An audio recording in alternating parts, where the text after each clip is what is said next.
चादर। बदन हुसैन का है, फातिमा की चादर पर जमी पे अर्शे मुअल्ला बिछा के सोए हैं, जमी पे अर्शे मुअल्ला बिछा के सोए हैं। जा अपनी जिसने राह खुदा में शहीद की, जा अपनी जिसने राह खुदा में शहीद की, सजदे में जाके जलवे मौला की दीद की।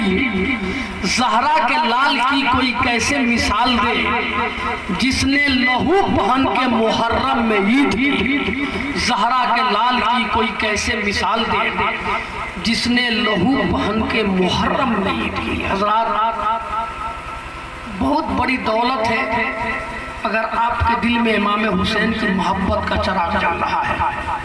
सरकार मदीना सल्लल्लाहु अलैहि वसल्लम ने इरशाद फरमाया कि बचपन में ही अपने बच्चों को 3 चीज़ें बता दो। एक कुरान का इल्म दे दो, दूसरा ये बताओ कि वो मुझ पर दरूद कसरत से पढ़े, और तीसरी बात मेरे घर वालों से मोहब्बत करने का सलीका बता दो।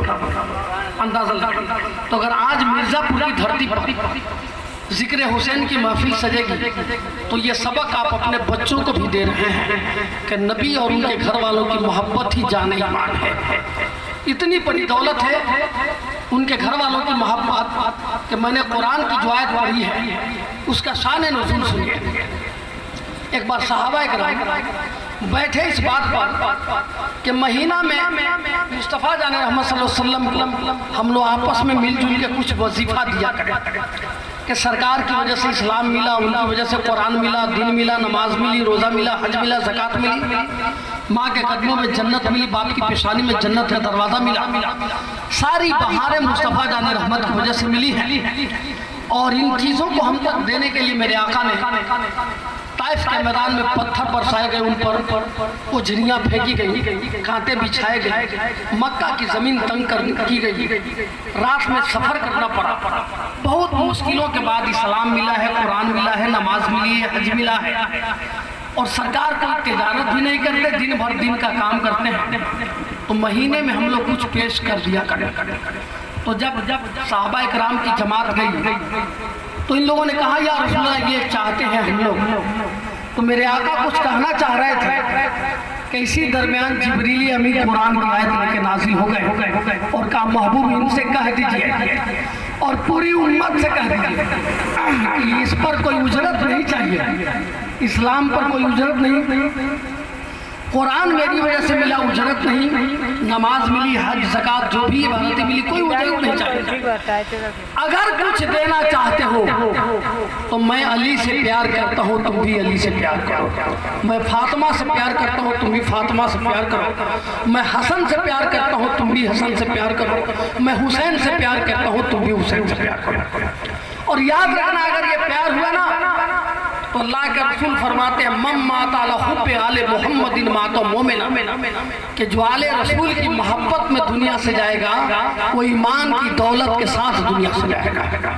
तो इमाम आली मकाम की मोहब्बत ईमान के साथ दुनिया में जाने की दलील है साहब। ये मामूली मोहब्बत नहीं है मिर्ज़ापुर के मुसलमान। अगर ये बसी है तो आपको शैतान बहका नहीं सकता, जन्नत आपके मुकद्दर में लिख दी जाएगी अगर हुसैन से मोहब्बत है तो। और ये ऐसी मोहब्बत है कि जिसका कोई जवाब नहीं। और हसन हुसैन उस अजीम शख्सियत का नाम है जिनसे अल्लाह भी प्यार करता है, जिब्रील भी मोहब्बत करते हैं, मुस्तफ़ा जाने रहमत भी मोहब्बत करते हैं, अली व फातिमा भी मोहब्बत करते हैं। और मोहब्बत की मिसाल दुनिया में नहीं मिल सकती। ईद का चांद हो गया, मदीने में हंगामा है खुशी का कि कल ईद की नमाज पढ़ी जाएगी, बच्चे बूढ़े जवान सब खुश हैं। हसन और हुसैन दौड़े हुए माँ के पास पहुँचे, माँ मगरिब की नमाज पढ़ने जा रही है। अम्मी ईद का चांद हो गया। सैयदा शहजादी कौले ने कहा बेटा हमें खबर हो चुकी। अम्मी जान ठीक है लेकिन इस बार ईद की नमाज हम लोग नहीं पढ़ेंगे। कहा क्यों? कहा कि बहुत पुराने कपड़ों में ईद पढ़ ली हमने, इस बार हम दोनों को नया कपड़ा चाहिए। अगर आप नया कपड़ा देंगी तो ईद में जाएंगे, नहीं तो नहीं जाएंगे। माँ कहती है बेटो अपने घर में तो कभी चूल्हा जलता है कभी नहीं जलता, कहाँ से नया कपड़ा तुझे तेरी माँ देगी। हजरत हुसैन ने दामन पकड़ लिया, अम्मी जब तक वादा नहीं करेंगे हुसैन आपका दामन नहीं छोड़ेगा। माँ कहती है बेटो सब्र करो। अम्मी सब्र इस बार नहीं होगा, चाहिए तो चाहिए। माँ नमाज के मुसल्ले पे कहती है बेटो जाओ कल तुझे नया कपड़ा दिया जाएगा। बेटे खुश हो गए, हसन खुश हो गए, हुसैन खुश हो गए, चले गए फिर मदीने की गलियों में। ईशा का वक्त आया, फिर दोनों शहजादे आ गए। माँ नमाज की तैयारी में है, बेटों ने कहा अम्मी वादा याद है। बेटा याद है। कहा लेकिन कपड़ा आएगा कैसे? मदीने का बाजार तो बंद हो गया, दुकानें बंद हो गई, कल सुबह ही तो ईद है। माँ की आंखों में आंसू आ गए। कहा लालू तेरी माँ ने मदीने के बाजार पे नहीं परवरदिगार पे भरोसा करके तुमसे वादा किया है। तू जा, अल्लाह ने चाहा तो कल तुझे कपड़े मिलेंगे। ऐसा की नमाज के बाद मदीना के तमाम लोग सो जाते हैं। नबी की बेटी मुसल्ला बिछाती है, सजदे में सर रख के कहती है मौला तुझे पता है तेरे महबूब के घर की बेटी की हालत क्या है। यहाँ तो कभी चूल्हा जलता है कभी नहीं जलता, लेकिन एक माँ ने मुसल्ले पे वादा किया है शहजादों से, अगर बेटों को कपड़ा नहीं मिलाना तो माँ का भरम टूट जाएगा। मुसल्ले पे किए वादा का भरम टूट जाएगा, फिर हमारे बच्चे कभी माँ की बात पर यकीन नहीं करेंगे। मौला मेरे घर में कुछ भी नहीं है, लेकिन तेरे घर में तो किसी चीज की कमी नहीं है। तू अपने महबूब की बेटी की दुआ कबूल कर ले और मेरे लालों को नया जोड़ा अता फरमा। रात भर सजदे में बेटी का सर रखा है और सैयदा खातून जन्नत महबूब खुदा की बेटी रात भर नमाज पढ़ती है। सुबह नमाज फजर के बाद दरवाजे पे दस्तक होती है। कौन है? जवाब मिला बाहर से कि मैं हसन हुसैन का दर्जी हूँ, उनके लिए कपड़ा लेकर। सैयदा खातून जन्नत जब दरवाजा खोलती है तो खूबसूरत तख्त में दो जोड़े रखे हुए, रेशमी लिबास, इतना खूबसूरत, ऐसा कपड़ा कि कभी नजर से गुजरा ही नहीं। एक हरे कलर का है, एक लाल कलर का है। सैयदा खातून जन्नत दोनों तख्त को लेती हैं, शहजादों के सामने रखती हैं। इमाम हसन ने लाल पसंद किया, इमाम हसन ने हरा पसंद किया, इमाम हुसैन ने लाल वाला पसंद किया। दोनों खुश हो गए, कपड़े आ गए। माँ ने नहला दिया, बेटों को कपड़ा पहना दिया। इतने खूबसूरत लग रहे हैं, न हसन का जवाब है न हुसैन का जवाब है। दोनों जोड़े में पहन के मुस्कुरा रहे हैं। वो मुस्कुरा रहे हैं तो लग रहा है दुनिया मुस्कुरा रही है, वो हंस रहे हैं तो कायनात हंस रही है। इतने में मुस्तफ़ा जाने रहमत की आमद होती है। दोनों शहजादों के बदन पे खूबसूरत कपड़ा देख के मेरे आका ने कहा बेटी कल तक तो कोई कपड़ा नहीं था शहजादों का, ये नया जोड़ा कहाँ से पहने हैं, ये इतना खूबसूरत कपड़ा कहाँ से पहने हैं, ये शानदार कपड़े कहाँ से आए। तो सैयदा कहती हैं पूछने वाला ही बेहतर जानता होगा कि ये कपड़ा कहाँ से आए हैं। मैं तो ये जानती हूँ कि सुबह दरवाजे पे दस्तक हुई है, दस्तक के बाद मैंने कहा कौन है, तो आवाज आई कि मैं हसन हुसैन का दर्जी हूँ, उनके लिए कपड़ा लेकर आया हूँ। सरकार फरमाते हैं बेटी रात में जो सजदा करके तुमने अपने परवरदिगार से दुआ की है ना, तेरी दुआ रब ने कबूल कर ली है। वो आने वाला इंसान कोई इंसान नहीं था, वो तो फरिश्तों के सरदार जिब्रील थे जो जन्नत से तेरे बेटों के लिए कपड़ा लेकर आए।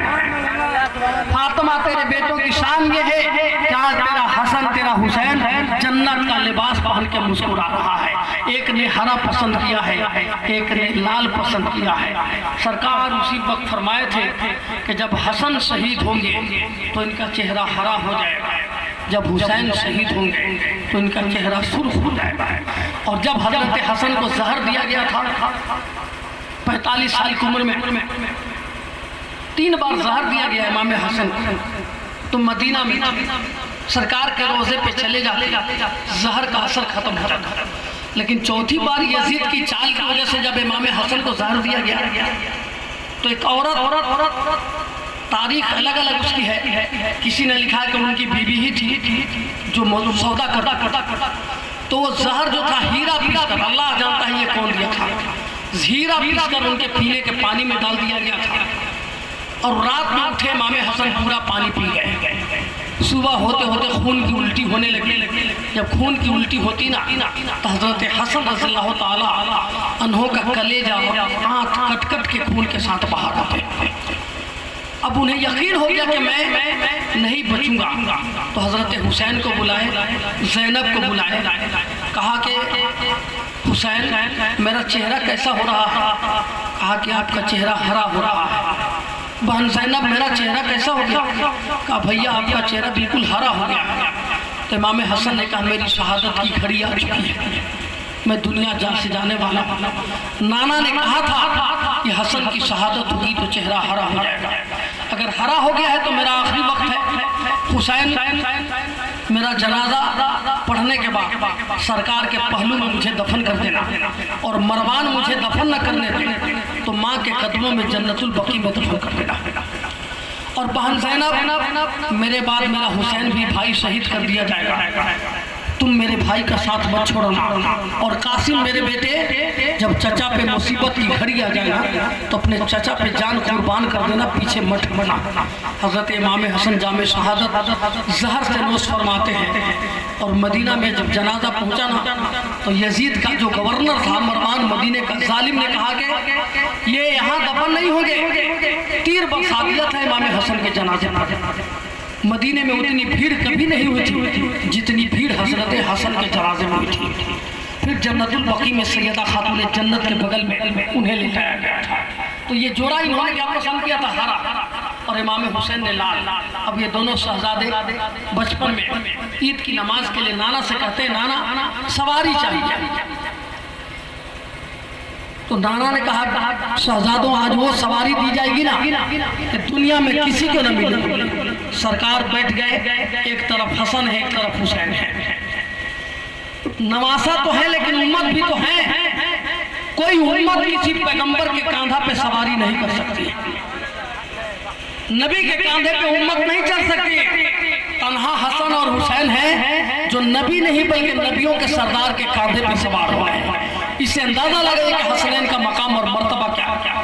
एक तरफ हसन एक तरफ हुसैन, एक पांव हुसैन का नबी पाक के दिल की तरफ, एक पांव मोहरे नबूवत की तरफ, एक पांव हुसैन हसन का मुस्तफ़ा जान रहमत के दिल की तरफ, दूसरा पांव मोहरे नबूवत की तरफ। ये दोनों शहजादों के पांव नबी के दिल के करीब भी है और नबी के मोहरे नबूवत के करीब भी। इन दोनों पांव को बचपन में सरकार अपने दिल के पास ले जाके मजबूत कर रहे हैं कि हुसैन आज तेरे कदमों को मजबूती दी जा रही है ताकि कल करबला के मैदान में तेरे पांव में लफ्ज़ पैदा ना हो, सब्र का पांव तेरा डगमगा ना सके। और दूसरी बात ये बताया जा रहा है कि आज हुसैन का पांव मुस्तफ़ा के दिल के करीब है, हसन का पांव मुस्तफ़ा के दिल के करीब है। ऐ मुस्तफ़ा जान रहमत की उम्मत के लोगों याद रखना, अगर मुस्तफ़ा तक पहुंचना चाहते हो तो पहले हुसैन के कदमों में जाना होगा, पहले हसन के कदमों में जाना होगा। जुल्फ़े रसूल हाथ में है, आगे सवारी बढ़ी है। तो हजरत उमर ने कहा कितनी अजीम सवारी है हसन को हुसैन को। तो सरकार ने फरमाया उमर अगर सवारी बहुत अजीम है तो दोनों सवार भी बड़े अजीम हैं, अगर सवारी का जवाब नहीं है तो सवार का भी कोई जवाब नहीं है। अब यही ईद का दिन था, सरकार ईदगाह में पहुंच करके दोनों शहजादों को नीचे उतारे। कहा हसन हुसैन कोई ख्वाहिश? ना कोई ख्वाहिश नहीं। अब क्या चाहिए? कपड़ा मांगा तो जन्नत से जोड़ा गया, सवारी मांगा तो नबियों के सरदार का कांधा मिल गया, पकड़ने के लिए लगाम मांगा तो जुल्फ़े रसूल हाथ में आ गई। अब कुछ नहीं चाहिए, जिंदगी की सारी ख्वाहिश पूरी हो गई। तब नाना ने कहा हुसैन मेरी अपनी ख्वाहिश से कुछ वादा लेना चाहता हूँ, तैयार हो? कहा हुसैन तैयार है नाना, जो वादा लेना है ले लीजिए। कहा हुसैन इस वादा को वफा करने के लिए मदीना छोड़ना पड़ेगा, सोच लो। कहा नाना छोड़ दूंगा, मक्का छोड़ना पड़ेगा, नाना छोड़ दूंगा, करबला जाना होगा, नाना चला जाऊंगा, बेटियों का सुहाग देना होगा, नाना दे दूंगा, बेटों की जिंदगी देनी होगी, नाना दे दूंगा, असगर का बचपन देना होगा, नाना दे दूंगा, अकबर की जवानी देगी होनी, नाना दे दूंगा। हुसैन तुझे खुद राहे खुदा में जान देनी होगी। कहा नाना दे दूंगा। ये वादा था जो बचपन में हो रहा है और 56 साल की उम्र में करबला के मैदान में इसी महीने की 10 तारीख को अदा हो रहा है। जो हुसैन ने किया है किसी से होने वाला नहीं था, लेकिन हुसैन की अज़मत को सलाम, हुसैन की हौसले को सलाम। आप यकीन जानिए इन शहजादों को कैसे तैयार किया गया है, कितनी मोहब्बत की गई है। अगर आप लोग इमाम अली मकाम से मोहब्बत करते हैं तो ये मोहब्बत बहुत अजीम दौलत है साहब। आप ये कह सकते हैं कि गम हुसैन को सीने में पाल रखा है, यही निजात का जरिया निकाल रखा है। ये जंग भुलाई नहीं जा सकती। इस जंग को अगर भुला दिए पूरा इस्लाम दिल से निकल जाएगा। हुसैन को भुला दिया कुरान की अजमत निकल जाएगी। हुसैन को भुला दिए तो नमाज की अहमियत खत्म हो जाएगी। हुसैन को भुला दिएगा तो सजदे का वकार खत्म हो जाएगा। इसलिए कि सारी चीजों की हिफाजत इसी महीने के 10 तारीख को करबला के मैदान में इमाम हुसैन ने की है। इस्लाम और हुसैन का इतना मजबूत रिश्ता है, न इस्लाम को हुसैन से अलग किया जा सकता है, न हुसैन को इस्लाम से अलग किया जा सकता है। जहाँ जहाँ हुसैन है वहाँ वहाँ इस्लाम है, और जहाँ जहाँ इस्लाम है वहाँ वहाँ हुसैन है। इसलिए सरकार ने कहा था मेरी उम्मत के लोगों, मैं तुम्हारे दरमियान 2 चीजों को छोड़ के जा रहा हूँ जो भारी है। एक है कुरान, दूसरा है मेरा घर। न घर का दामन छोड़ना और न कुरान का दामन छोड़ना। और जहाँ मेरा घर न समझ में आए कुरान का पारा खोल देना, हुसैन की अजमत समझ में आ जाएगी। कुरान की आयत देख लेना, फातिमा का मकाम समझ में आ जाएगा। कुरान की आयत देख लेना, अली की अजमत समझ में आ जाएगी। कुरान की आयतें देख लेना, तुझे हसन हुसैन का मकाम समझ में आ जाएगा। और जहाँ कुरान न समझ में आए ना, करबला के मैदान में नेज़े पे चढ़कर हुसैन की तिलावत सुन लेना, कुरान की अजमत समझ में आ जाएगी, कुरान का मकाम समझ में आ जाएगा। दोनों को मजबूती से पकड़ के रखना, तो ये हमारी जिंदगी के लिए दोनों अजीम तरीन नेमत है। हुसैन को भी नहीं छोड़ा जा सकता और कुरान को भी नहीं छोड़ा जा सकता। इसलिए कि कुरान और हुसैन दोनों एक दूसरे के लिए लाजिम और मलजूम है हज़रात। तो मिर्जापुर में अगर याद हुसैन की महफिल सजती है तो आप किस्मत के धनी हैं, मुकद्दर के धनी हैं। उन शहजादों से मोहब्बत आप कर रहे हैं जिनसे अल्लाह मोहब्बत करता है, जिनसे जिब्रील मोहब्बत इस तरह करते हैं कि हुसैन अगर झूला में है रोने लगे तो सिदरा से चले आते हैं झूला झूलाते हैं। ये है हुसैन, ये है हसन साहब, इनका मकाम का कोई जवाब नहीं। एक दिन इमाम हुसैन घोड़ा पर सवार होकर मस्जिद नबी के करीब आए तो बारिश होने लगी, जमीन गीली थी। इमाम हुसैन घोड़ा से उतर रहे थे। दूर सहाबा इकराम बैठ कर देख रहे थे कि नबी दो जहां का नवासा उतर रहा है। उनमें हजरत अबू हुरैरा रज़ियल्लाहु ताला अन्हु थे। बूढ़े हो चुके, दाढ़ी सफेद हो चुकी। जब इमाम हुसैन घोड़े से उतरे ना तो जमीन की मिट्टी उनके पाँव में और कपड़े में लग गई। हजरत अबू हुरैरा दौड़ कर आते हैं और अपनी पगड़ी उतारते हैं और अपनी पगड़ी से इमाम हुसैन के पाँव की मिट्टी को साफ करने लगे। हजरत इमाम हुसैन कहते हैं कि हुजूर आप मेरे नाना के सहाबी हैं, बहुत बूढ़े हैं, आप बुजुर्ग हैं, दाढ़ी सफेद हो गई और आप अपने सफा से पगड़ी से मेरे पाँव की मिट्टी साफ कर रहे हैं। आंखों में आंसू आ गए। हुसैन मैं आपकी जवानी नहीं देख रहा हूँ, मैं ये देख रहा हूँ कि आपके जिस्म में मुस्तफा का खून दौड़ रहा है, आपके जिस्म में सैयदा फातिमा का खून दौड़ रहा है। आपके नाना की वजह से आज अबू हुरैरा को दुनिया जान रही है, आपके नाना की वजह से कुरान और इस्लाम मिला है। हुसैन आपका मर्तबा बड़ा अजीम है, आपका मुकाम बड़ा अजीम है। उसी हुसैन को करबला के मैदान में 10 मुहर्रम इस तरफ बेदरेक शहीद किया गया। ये जालिम यजीद कुर्सी खिलाफत पर जब बैठा तो उसने इस्लाम के दस्तूर को पामाल करना शुरू किया, नमाज की अहमियत घटाना शुरू कर दिया। नमाज छोड़ देना उसके लिए कोई ऐब नहीं था, शराब पीना उसके जिंदगी का मशगला बन गया, रक्स व सुरूर की महफिलें करना, भाई बहन की शादी जायज कर दिया उसने। कूफा के लोगों ने कहा हुसैन ऐसी मुश्किल घड़ी में अगर आप नहीं आते हैं तो दिन खतरे में है, इस्लाम खतरे में है, नाना के इस्लाम का दस्तूर खतरे में है, आप चले आए। मदीने के लोगों ने भी रोका, मक्का के लोगों ने भी रोका, हुसैन न जाए, ये जालिम लोग हैं, आपके अब्बा के साथ भी धोखा किया, आपके साथ भी वफा नहीं करेंगे।